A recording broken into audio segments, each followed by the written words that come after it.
हाय, hello, नमस्कार.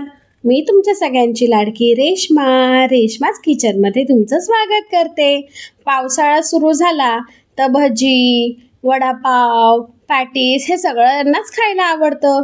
चला तर मग बघूया, ह्या मान्सून स्पेशल मी एक नवीन रेसिपी बनवली आहे, पनीर पॅटीस. चला तर मग बघूया हे मी कसं बनवलं आहे. इथे मी सगळ्या भाज्या छान बारीक कापून घेतलेल्या आहेत. मग बेसनमध्ये थोडासा कॉर्नफ्लॉवर, हळद, मीठ, अद्रक लसूणची पेस्ट आणि थोडासा ओवा असं सगळं घालून छानपैकी त्याचं बॅटर बनवून घेतलेलं आहे. हे छान फेटून घ्यायचं आहे आणि कॉर्नफ्लॉवर घातल्यामुळे त्याला छान क्रिस्पीपणा पण येतो. आता इथे गाजर, शिमला मिरची, कांदा, हिरवी मिरची हे सगळं छान मी बारीक कापून घेतलं होतं. मग ते छान मिक्स करायचं आहे. इथे मी एक चीजची क्यूबसुद्धा घेतलेली आहे, ती सुद्धा छान बारीक खिसून घालायची आहे. मग त्याच्यानंतर मी इथे पाव किलो पनीर घेतलेलं आहे. या पाव किलो पनीर आणि ह्या भाज्यांमधून भरपूर पॅटीस तयार होतात. आता इथे मी ब्रेड घेतलेला आहे, त्याच्या कडा कापून घ्यायच्या आहेत. नाही कापल्या तरी सुद्धा चालतील. मग ब्रेडच्या एका बाजूला मी टोमॅटोचा केचप लावणार आहे आणि एका बाजूला मी हिरवी चटणी लावणार आहे. ह्याच्यामुळे ह्या ब्रेड पकोड्याला इतकी छान टेस्ट येते का काही सांगूच शकत नाही.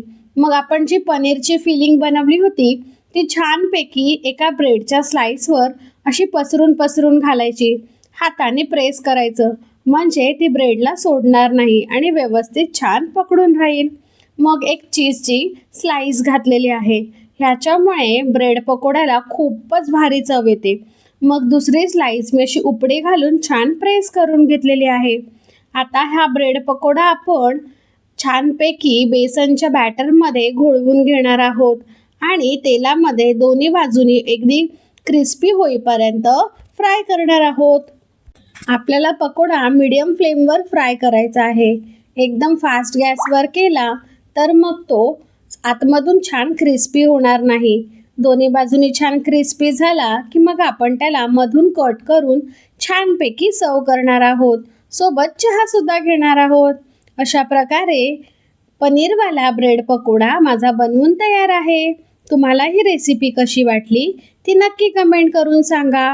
रेश्माज होम किचन या यूट्यूब चॅनलला नक्की सबस्क्राईब करा, लाईक करा, शेअर करा, कमेंट करा आणि माझ्या व्हिडिओज पाहत राहा. Thank you so much. Bye bye.